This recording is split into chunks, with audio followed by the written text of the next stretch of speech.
লাউ তো আমরা সবাই খাই, কিন্তু কখনো কি লাউয়ের খোসা খেয়েছেন? তাহলে রেসিপিটা দেখে একদিন চট করে বানিয়ে ফেলুন।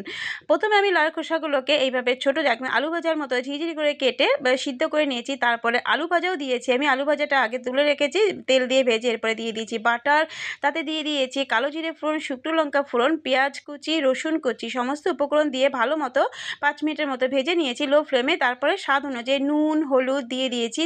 এরপর আগে থেকে সিদ্ধ করে রাখা যে লাউয়ের খোসা সেটা দিয়ে কিছুক্ষণ নাড়াচাড়ার পরে তার মধ্যে দিয়ে দিয়েছি কুচনো কাঁচা লঙ্কা, আর দিয়ে দিয়েছি আগে থেকে যে ভেজে রেখেছিলাম আলু, সেই আলুটা। সমস্ত উপকরণ দিয়ে আমি আরও 5 থেকে 6 মিনিটের মতো লো ফ্লেমে ভেজে নিয়েছি।